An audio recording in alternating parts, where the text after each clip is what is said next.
Zabbuli essula 7 mu bufunze erimu okusaba, erimu okujjukiza Mukama, erimu okwebaza, erimu byonna, eri well packed. Agamba Mukama Zabbuli ey'omunaana. Agamba Mukama nti Mukama jjukira omuntu ambonyaabonya simukolanga kabi, namukola bulungi ye nankola bubi, era ayimiridde okunninnyirira mu bisooto nga sina kye namukola, era tuli redde okufeesinga omusango, Katonda okusala omusango ogw'ensonga nga Zabbuli bw'egamba. Agamba saamukola kabi, namukola bulungi ye nankola bubi.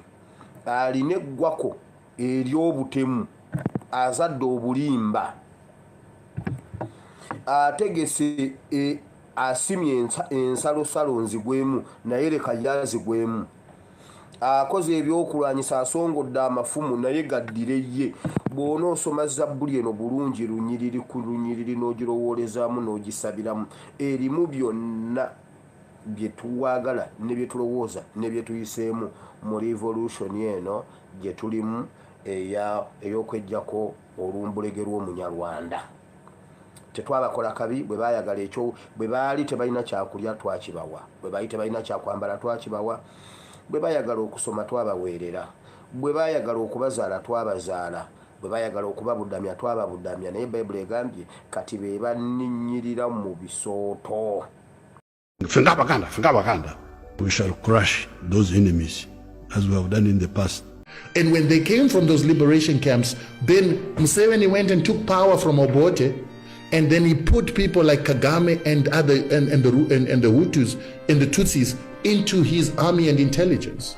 They then started murdering non-Tutsis who wanted power in Uganda because they were majorities. And that's how Museveni becomes the president of Uganda as a Tutsi, and then he begins to assist Kagame together with the Europeans, the Americans, to then create a force that is going to take power in Rwanda. And then they must take power in Rwanda, instill a Tutsi in Burundi, and instill a Tutsi in Congo.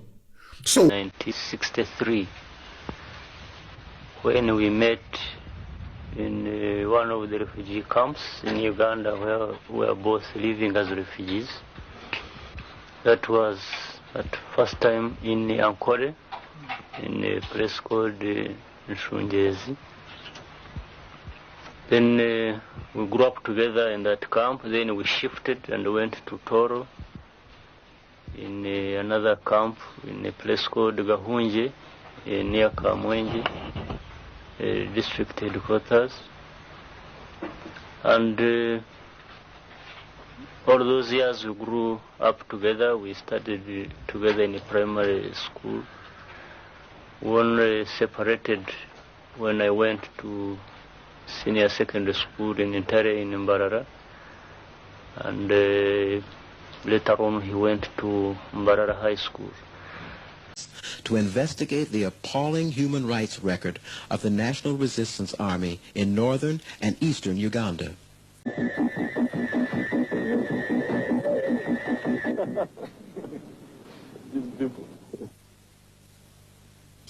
Operation Sim Sim is an unprecedented report by the first Western TV team to investigate the intolerable abuse of Ugandan women and men through rapes by the NRA. For a long time, the NRA government has been killing political opponents by deploying HIV-positive soldiers to rape them. It is the only government which is actively involved in the intentional spread of AIDS at a time when the entire world is struggling to stem the spread of this deadly disease. In the East African state of Uganda, the number of AIDS-infected people in the country has been steadily increasing. The Ugandan dictatorship of President Museveni is using the high number of his National Resistance Army soldiers to his advantage. The soldiers roam the land searching for people opposed to his regime, and their weapon, the AIDS virus. Zabbuli or Psalms chapter 7. Psalms chapter 7. Bible egamba bweti. Ndagala owulire ekigambo ku kigambo then tugende ku birala.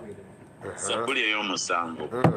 Ayi Mukama Katonda wange neesiga ggwe ondokola eri abo bonna abangoba omponye aleme okutaagula emmeeme yange ng'empologoma okugitaagulataagula nga tewali anamponya.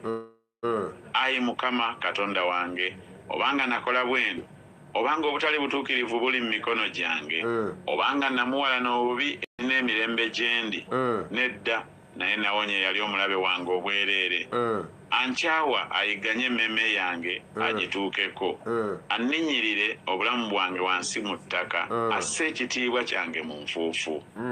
Golokoka ayi Mukama mu busungu bwo weesimbe ku bukambwe obw'abalabe bange era onzuukukire walagira omusango era ekkuŋŋaaniro ery'amawanga likwetooloole okomewo waggulu okubafuga. Mukama aweereza omusango amawanga osale omusango gwange ayi Mukama olw'obutuukirivu bwange n'amazima gange agali mu nze. Singa obubi obw'ababi buweddewo naye abatuukirivu ggwe obanyweze kubanga Katonda ow'obutuukirivu ageza emitima n'emmeeme. Engabo yange eri ne Katonda alokola abalina omutima ogw'amazima. Katonda ye musazi w'emisango omutuukirivu era ye Katonda alina obusungu buli lunaku.